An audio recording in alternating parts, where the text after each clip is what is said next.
The gentleman who coined the term hokey was like the leader of the KKK. Like, I mean, it was just like... This is Blair Durham with Black Wall Street Today, your media hub for all things Black entrepreneurship, politics, news, and events in Hampton Roads and beyond. When I say black, y'all say Wall Street. Black Wall Street. Black Wall Street. When I say black, y'all say Wall Street. Black. What's up, everyone? Thanks for joining us today for the 1004 show. It's episode 54. And we're going to make a bold statement today with Blair Durham of Black Brand. You can learn about her. She's the co-founder and co-president at blackbrand.biz. Blair, excited to have you on the show today. Zach, I'm excited to be here, and thank you so much for creating this awesome platform and deciding to have me be a part of it. Thank you. Absolutely. I can see your excitement already, and I know it's going to be glorious. So tell me a little bit about Black Brand. So, Black Brand. So I can tell you that we founded Black Brand in response to just the conundrum of this area. You know, we were doing research. We put together a think tank the first part of 2016. And we had a bunch of people that were meeting, and everyone had ideas about, you know, things we could do in the community. And once we realized that sort of the root of the challenge, particularly with the Black community, was economic, we started asking questions like, you know, what happened to the last Black chamber? How could it be the case that an area with 25,000 Black-owned businesses could also be like number 3 for police brutality?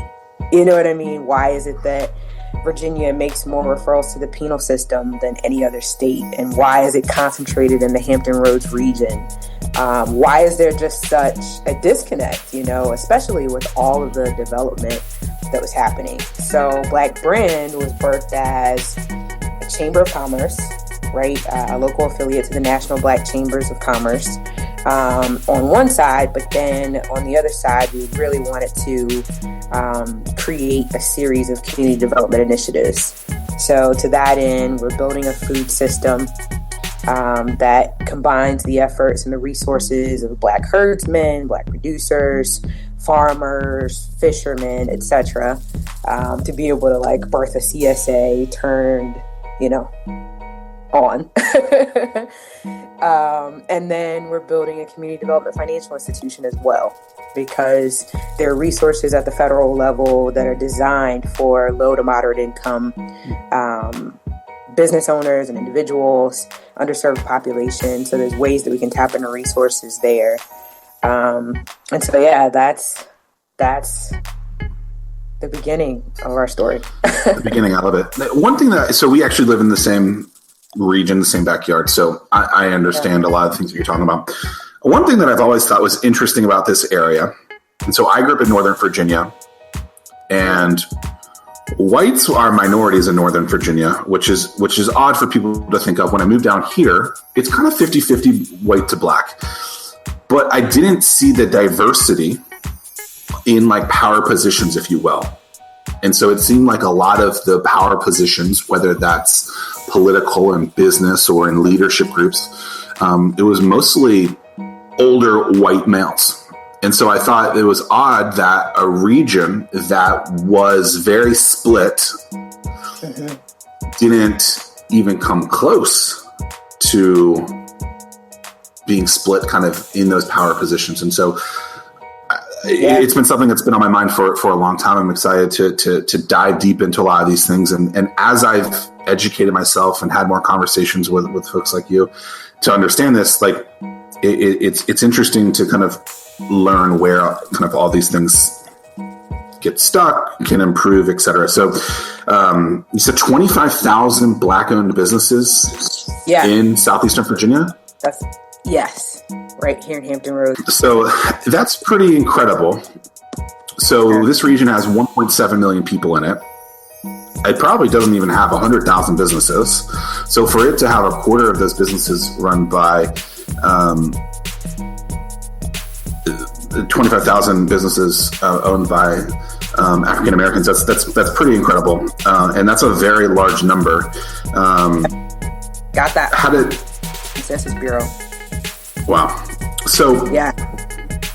What is your background? How did you start exploring this? What? So I like to have conversations, right? So instead of just saying, "Oh, here, this has 4 questions," let's get like what gets you fired up? Like when Dial 4 gets me fired up because small businesses don't get the love that they need. With you, I feel like you have something very similar, and you have like this, not only this bold statement, but something happened to make you really get passionate about this. And I want to know, what happened? Yeah. And it's funny because I always think it started at one point, but then really it goes back as far as I can remember. My mother is an activist in her own right.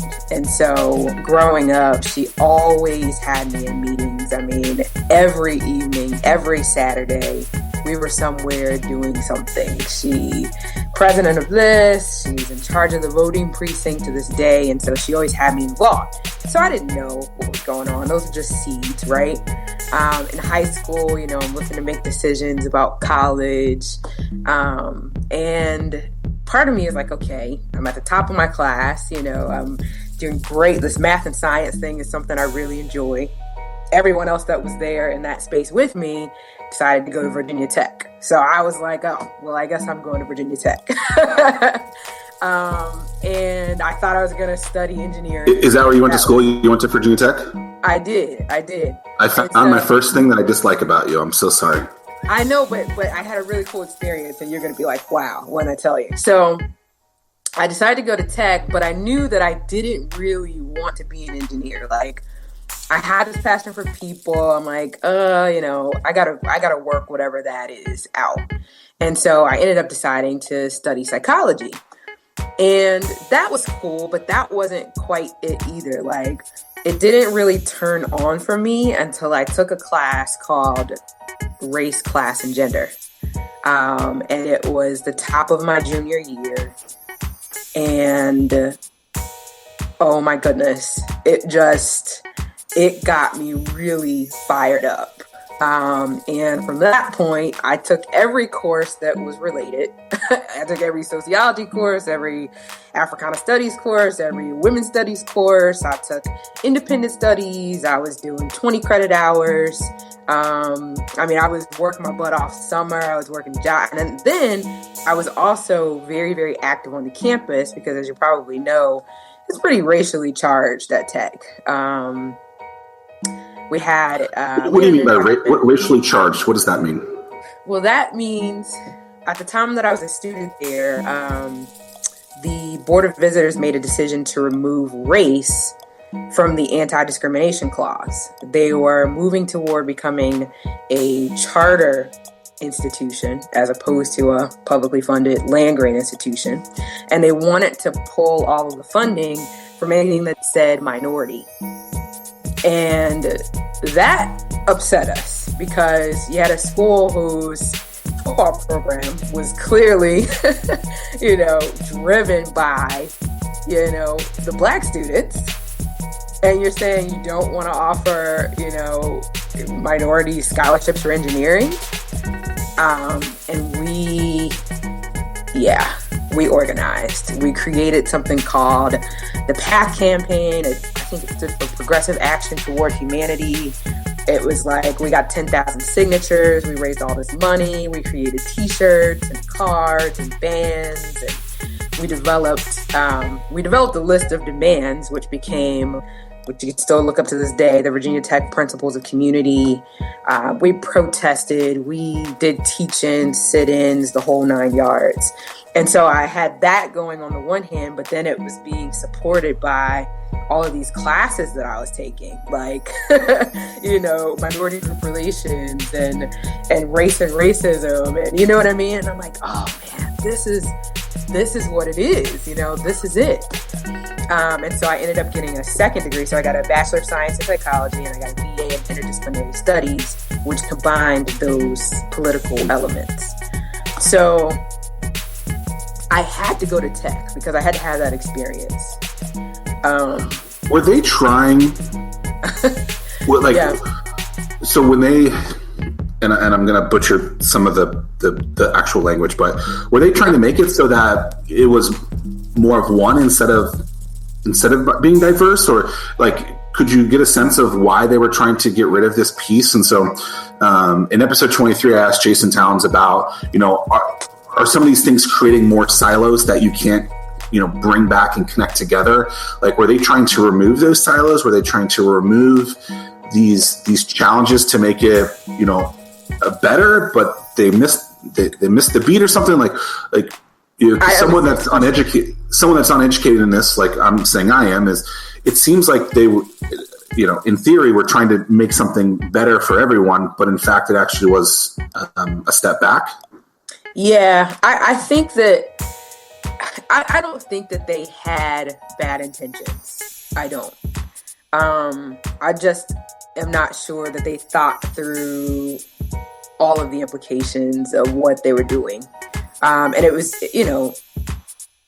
28,000 students at Tech, less than 5% of which were Black. So it was like we were underrepresented.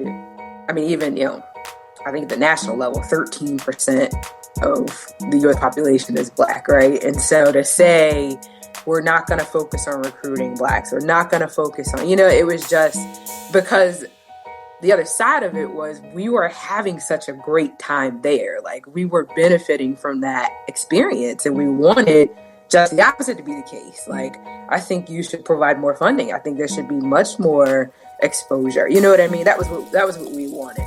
Especially if the football team is making a lot of money. Yeah.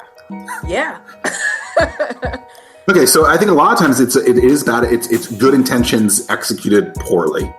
Yeah, and sitting in meetings with the provost at the time, Mr. McNamee, the president at the time, Charles Steger, they would say things like, we just don't see what you see. When we look out at this gorgeous campus, and it is a gorgeous campus, that was 99% of the reason why I ended up going there. Is like, I fell in love with the mountains. I was just like, I have to go to school here. It's gorgeous. So they're like, looking out over this campus, we just see love, and we see, and we were like, yeah, we get it. I mean, it's that blinding privilege, right? Of course it looks great when you look out at it, but for us, we are not represented really within the aesthetic of the school. Like, it's not, you know what I mean? It's just, it could be better.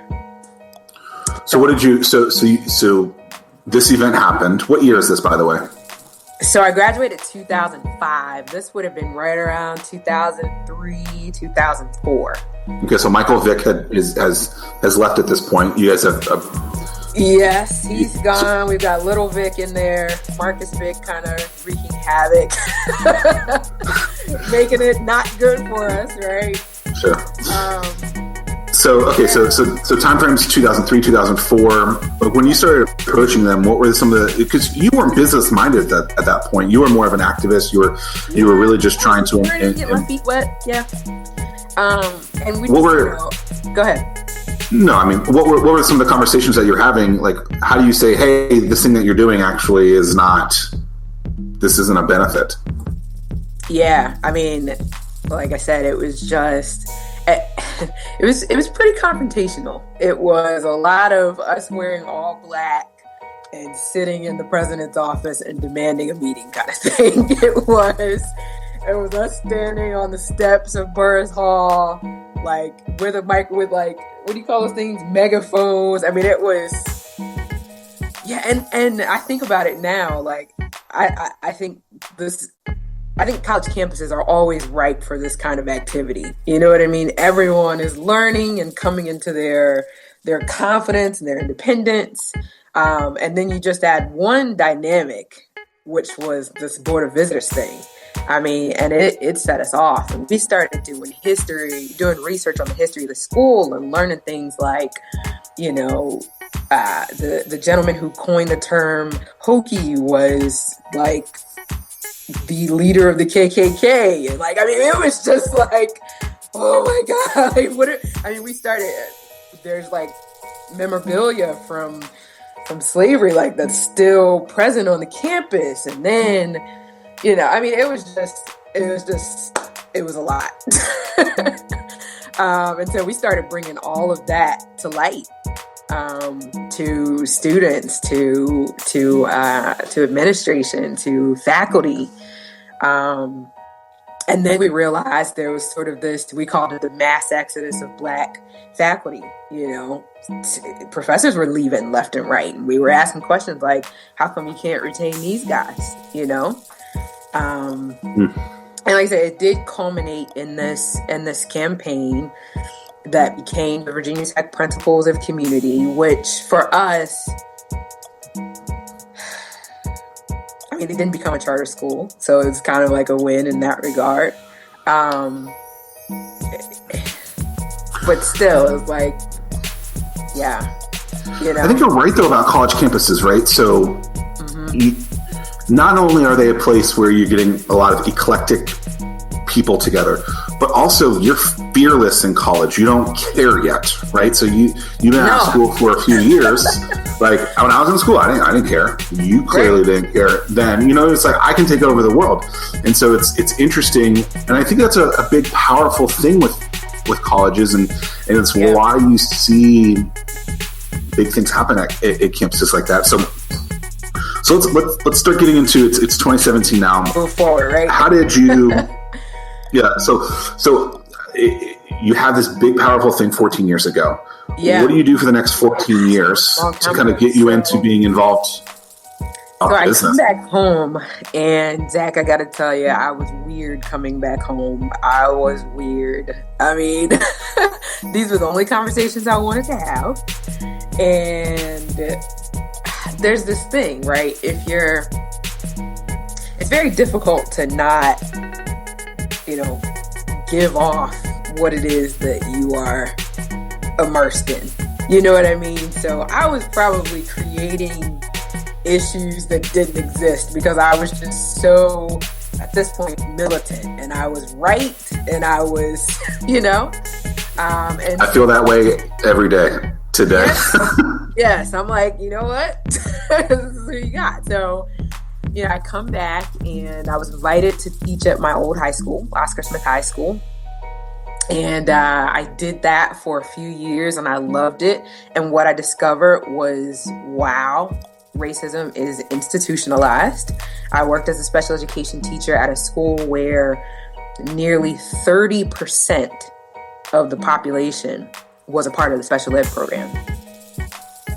And I worked with a couple of different programs within special ed. I worked with the LD population. I worked with the ED population. And most of my students were Black, and they were very intelligent, but they had been passed through and they couldn't read. You know what I mean? But you give them something in their hands, they can make it. You give them technology, they're totally proficient.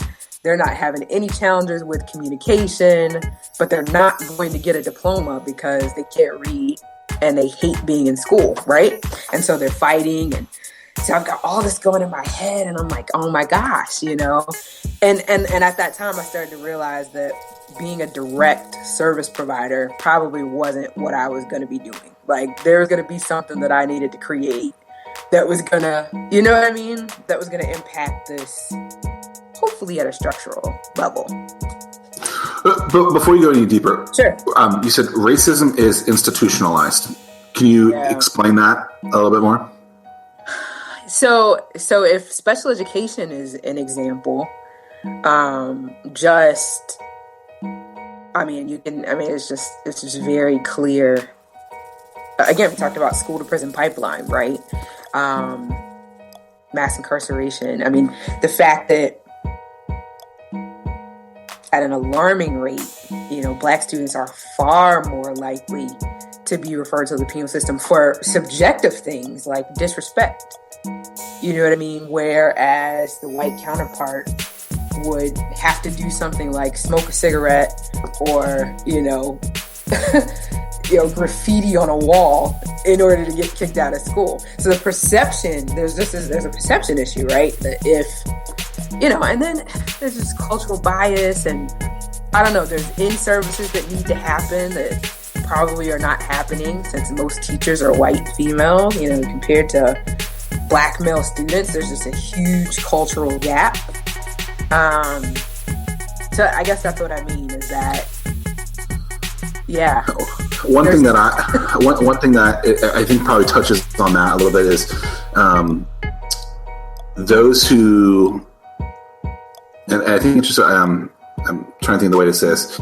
So kids that go to school for the first time in kindergarten compared to kids that go to school when they're like 18 months, the delta gap there, the gap of like intelligence because they've been dealing with kids for 3 years where others haven't, is apparently really an alarming stat. I just learned about this maybe like 6 months ago, and how if kids can get into some sort of pre-kindergarten, right, beforehand, they have a better chance of being more educated, more high school graduates, college graduates. And so it's wild to think that there's this 3-year gap of people and how much can be grown there, yet early childhood education, I guess, is probably what it's called. And so really trying to tackle that as something. But then if you dig deep, something I like to do is really get to the core, is like, okay, so where are the majority of those families? Right. And if the majority of those families that can put their kids into preschool and early childhood education are white, well-off families, so we just paint this really bad picture. Yeah. And then you learn that like 2%. So then you jump forward to the business side of it, and you realize that, only 2% of Black founders are funded in businesses. And so you just see this track record of all this stuff. And so it's a really bad picture. And so there is a lot of opportunity to fix this, to make this right, to make this. And as I'm educating myself on these topics more and more and more, like there's a ton that there's just so much opportunity to jump on these things. And that's why I'm excited to see kind of what you guys are doing, how you guys are doing it, and to see the future. So you're back at Oscar Smith. You realize that. Years. Thought I was ready then to create a nonprofit. I tried. I remember doing these huge fundraising car washes, right? And I've got like 30 people that have volunteered, and I'm like, and afterwards I'm going to pay for all of you guys to eat at Golden Corral. And then there goes like every dime that we raised. And I just, I wasn't there yet, right? So I kind of jumped back into work. I started doing some counseling things, which I really enjoyed. I also did some sales leadership things, which I really, really enjoyed. Most recently, prior to March of 2016, I was working as a community-based counselor. I was doing parenting skills classes. I was really working in the community, like in the trenches. And at the same time, I had a really good relationship with the leadership team where I worked, and I was able to help with like implementing programs and things like that. So I met my husband August of 2014.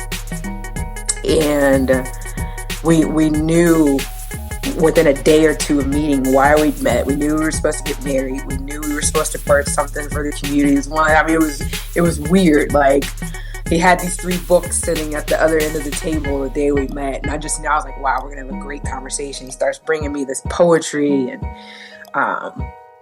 and you remember how crazy it was last summer with all of the killings, and my husband was becoming depressed, and it was just like, okay, we've got to translate this energy into something meaningful.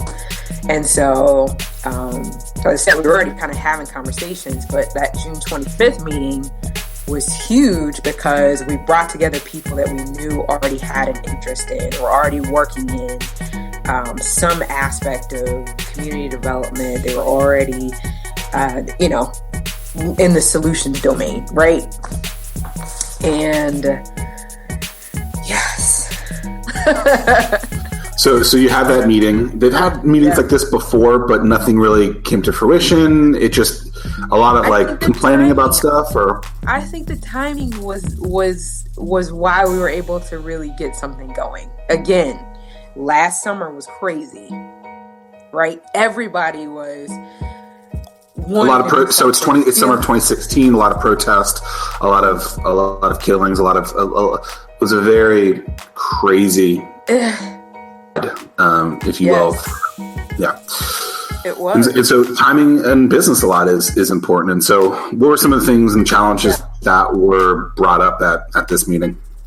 So this meeting was interesting because we actually we had two sort of presentations. And the first one was on just the history of Blacks in the U.S. with regard to money and business.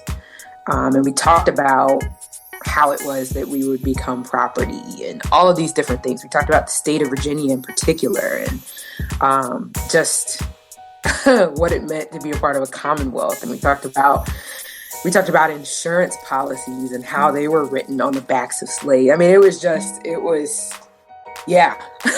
intense. And then the second presentation was more about future and what it could look like if we could tap into that ginormous spending power that we have, not just, nationally. I know it's like 1.2 trillion at the national level, but right here in Hampton Roads, it's almost 10 billion. It's like, whoa, What's the number? 10 billion what? The spending power, so what African Americans spend on an annual basis in Hampton Roads. It's like, I want to say it was like 8.9 billion. And these are some statistics that Bert gave me. And we were looking at the breakdown with regard to food and housing and, and we were just like, wow, that is a lot of money. That's a lot of money, Yeah. And so then at the end, I had conceptualized what Black Brand could become. The chamber side, the community development side, what core areas we really needed to develop. And I presented that to the group. And we gained some consensus and people were like, yo, let's move forward with it. Let's figure out what it's going to take to do it. And so we've been having a ton of meetings ever since then, Zach. I think I've worn my people out with meetings. But it's just like, we got to get this thing done for Hampton Roads, and then we got to copy and paste this thing to other urban areas that are having the same conundrum, Yeah, I think what's great though is not only are you seeing a problem, but you're willing to try, invest time, money, effort, everything into fixing it. And I think a lot of people complain. Doesn't matter what your demographic is, but not a lot of people are willing to go that next step and try and actually be the solution. And so I respect the crap out of that. Created Black Brand about a year ago in 2016, the summer of 2016. After a lot of frustration, you guys decided to be a solution to that problem. What are some of the things that you guys have been producing? Yep. So on the chamber side, we've wanted to focus on networking. We've certainly wanted to focus on education, and on just sort of unifying folks to understand that, hey, guess what? I know it's bad. I know it's really, really, really, really bad, but we actually are the solution. Like, simply by coming together, so much more can happen than by complaining.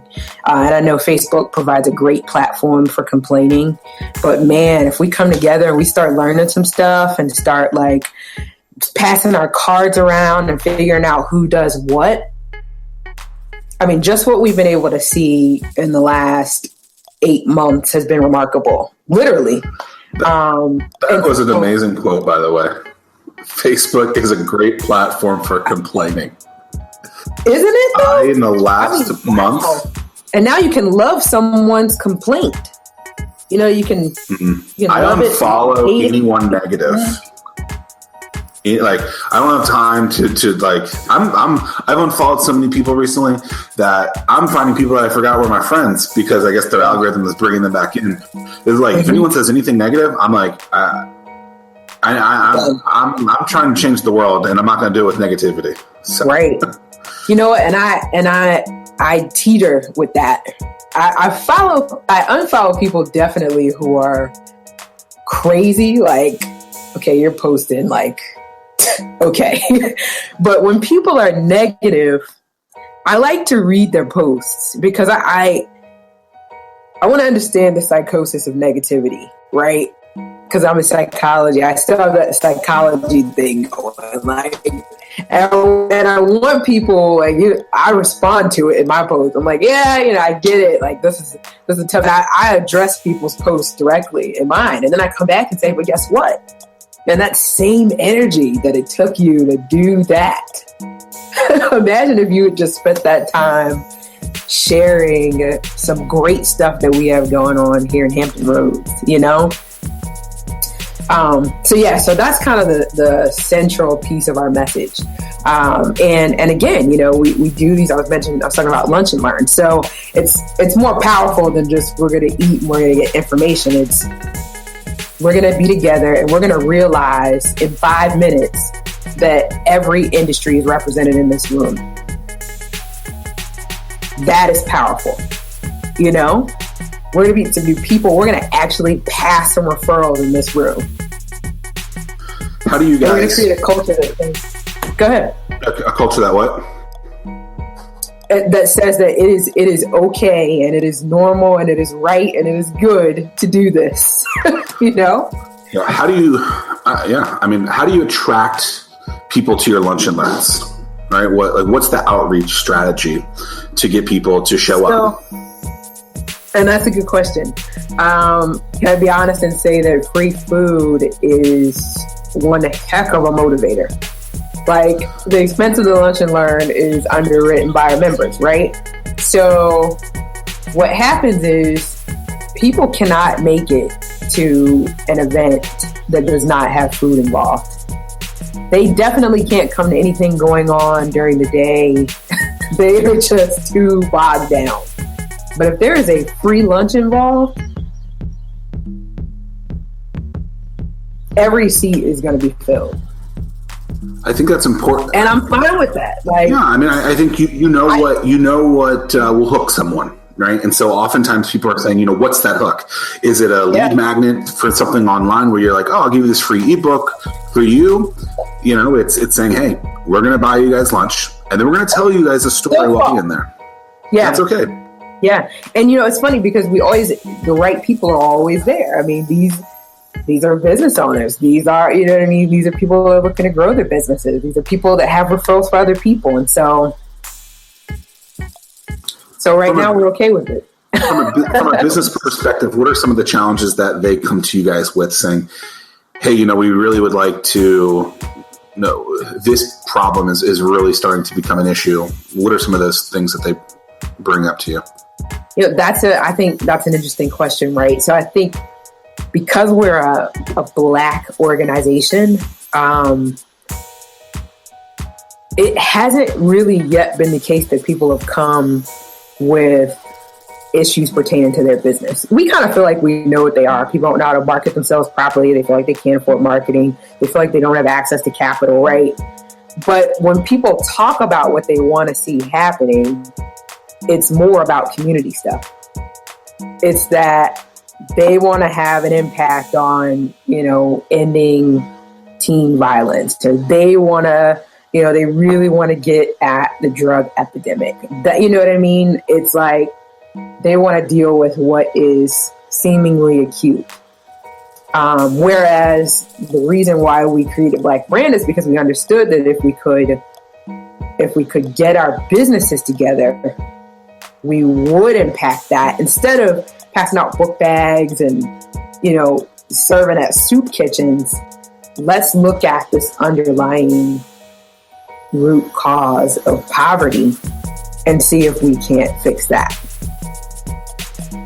Does that make sense?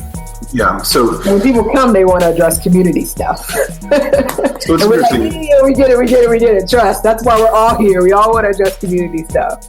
You know. So I think it's interesting. You know, you have with that. What's that? Your customers are business owners, but they're not coming to you with business challenges. They're trying to change their community to fix it. So that's interesting. Yes. And so, you know, we help them with their business and we let them know that keep doing what you're doing. But here's a thing that we're doing to address that. So our theme for our Black Diamond Affair this year, which is our kind of big fundraiser formal thing, is It's Our Time. And the purpose of the event is to demonstrate that as business owners, we have a much bigger responsibility to the community. And that, like, for example, the individuals that we're going to have speaking have had tremendous success in business, but at some point they realized that it had to translate into some community action. So they either got involved in politics, they formed a nonprofit that was separate from their primary business structure. And so the hope is that people will walk away with that sense of empowerment. Like, yeah, as a business owner, I'm one of the stewards of the Black community. So someone like Angela Reddix of Artix, I don't know if you know her, but she started. Yeah, she's one of the speakers. Okay, so she started Envision Lead Grow. The women's Grow, and so that was to help empower females to do whatever they want in life. I think maybe even start a business. And so someone like Angela has success, has grown her business, and she then says, you know what? That's great, but actually I really need to be fixing this other side to make sure that their future is there as well. And so a story like that is something that you're seeing a lot of with the members of your organization, Black Brand. You guys can learn about them at blackbrand.biz. But so it's interesting though, because you're targeting someone who is a business owner. You would think that they are looking for business help, but actually, and a lot of your programming is towards that, but then actually the opposite side of that is really, hey, we do want to change the world. We want to make this a better place. Yeah. And that's actually been a win for us. Like, people join that may not yet have a business. You know, they just want to make a financial contribution because they understand that we are the solution. You know, they want to lock arms with that. You say we are the solution. What is the solution? So there's one word that I haven't used yet that means a lot to me, and it's this concept of justice, right? And just from a spiritual standpoint, even a biblical standpoint, one of the imperatives is that we seek justice on a daily basis. And one of the scriptures even goes so far as to say that when we don't do that, we offend God and bring about his wrath. So if we're not actively engaged in the pursuit of justice on a daily basis, then we're responsible for injustice, right? That's heavy, right? I happened upon that. I was trying to show my mom another passage in scripture. This was also last summer, of course. I was trying to show her something else, and I saw that, and I was like, I never saw that there before. Let me read that again, you know? That's powerful. I forgot the question that you asked, though, Zach. There was a relationship. What was it? I forgot myself because that's a powerful seek justice on a daily basis, or you have injustice. I mean, that's powerful in itself. The summer of 2016 was powerful for you. Yes. I mean, it did something in my worldview. Okay. We are the solution. We are the solution. Right. And so it's difficult from a position of oppression, right, to not expect something else to alleviate it. You know what I mean? Like, someone's got to take their thumb off of me. Someone's got to change this law. Someone's got to, impeach this president, and on, right? And I agree, like, cross check. Yeah, we got to end voter suppression. Like, I agree to an extent, but I think that it has that mindset enables laziness and complacency at a level that, as a result of reading that text, I'm no longer comfortable with.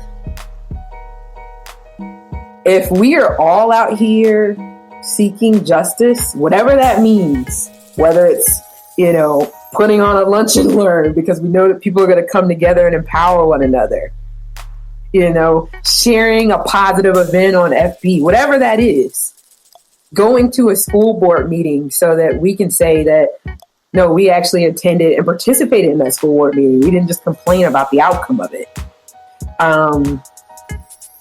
Then I just feel like we're just going to get there so much faster than we would by just leaving it up to whoever to do it. So summer of 2016, I think Barack Obama said something that was very powerful. And I think it's, there's one quote that I'm thinking of, but I think it's very on the same topic of what you're talking about. And the quote was, "Don't boo, vote." And I think what's powerful about that is don't bitch, don't complain, don't groan about something. You have the ability to go and actually make change. Mm-hmm. It doesn't matter if it's something in your business, something in your life, something in a relationship. Like you can't just complain about something. Mm-hmm. Well, I guess you can, right? And then post about it on Facebook.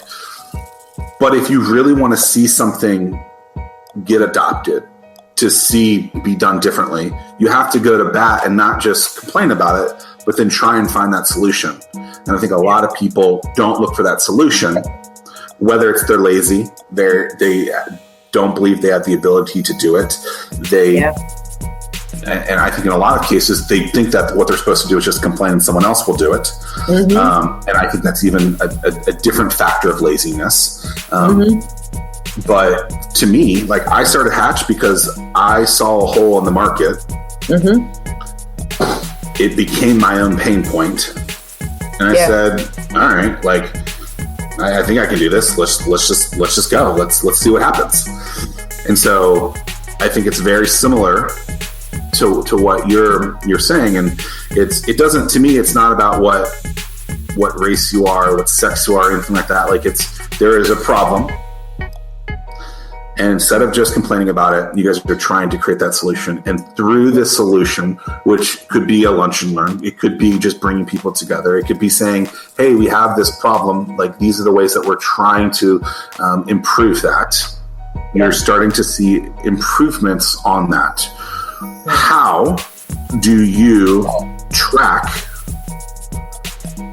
growth, your solution, etc., to know that you are moving forward? Because I think you're setting yourself up in the world that you're in of a very, very steep mountain, and you could see significant growth, but still be towards the bottom of that mountain. So how do you track it and understand that you actually are seeing significant growth? Yeah, I like that question, because that's always in the back of my mind. Like, are we doing what we set out to do? And because there can be negativity, you look for confirmation from your members. I mean, and so that's one part of it, is the member saying, I have been truly just, being a part of this has been great for me. It's been great for me personally. It's been great for my business. I mean, I've gotten tons of new referrals as a result of being here, being a part of this. I tell other people. All of those are indicators for me that we're doing something right. And then, like I said, there are the projects, the huge projects that we're taking on, right? So creating a bank, which will start as a baby loan fund and then grow to a credit union and then become a bank. That is, wow.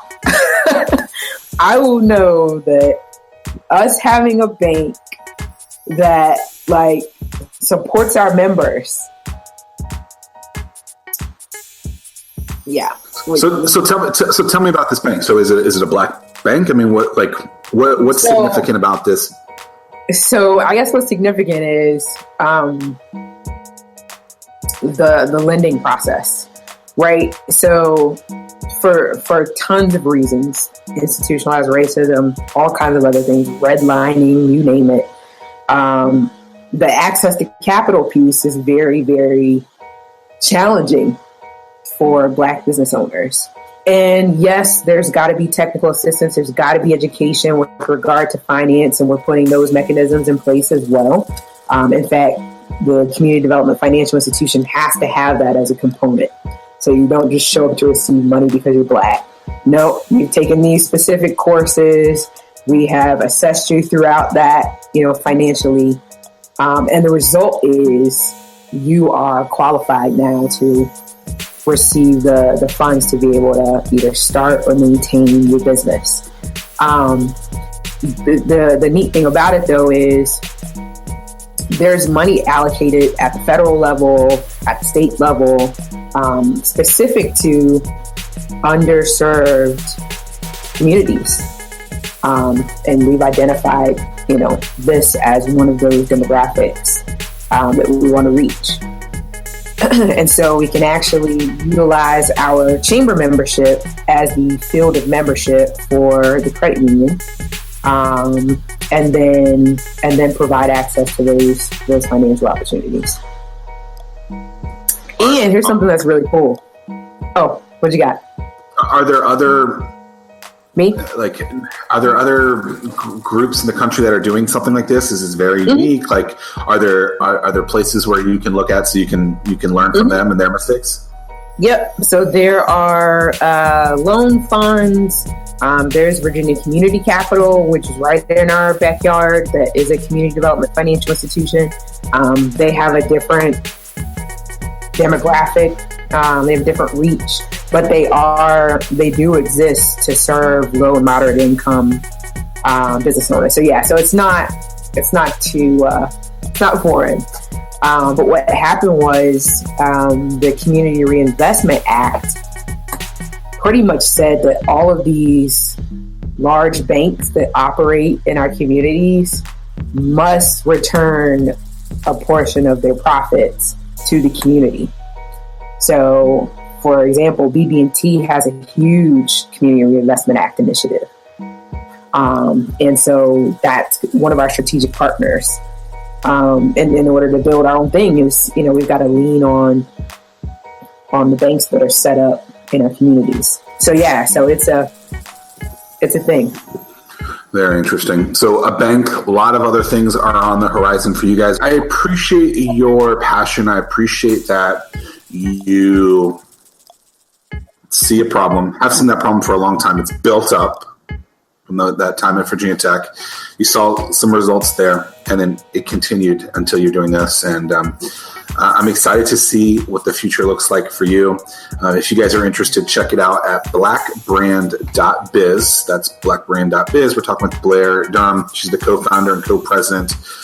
And you guys have some big plans in the future, and I'm sure that your passion will turn into execution with the team that you guys have on board. And so I appreciate your time today. And thank you so much, Zach. This has been awesome. I love doing this. Absolutely. I appreciate having this platform. Yeah, I mean, it's about getting your voice out there, and you're doing something, and I think the world needs to know about it. So I appreciate that, and thanks for your time today. Thank you.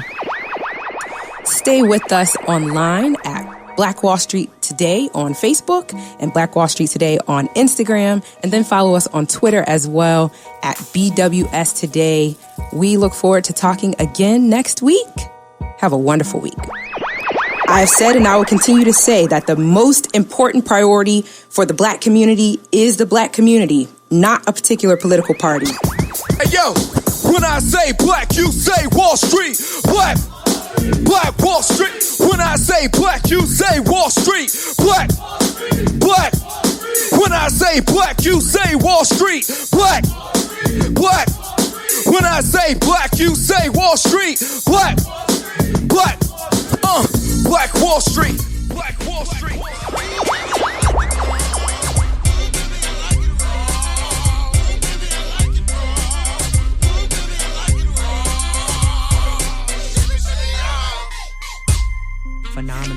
Phenomenal.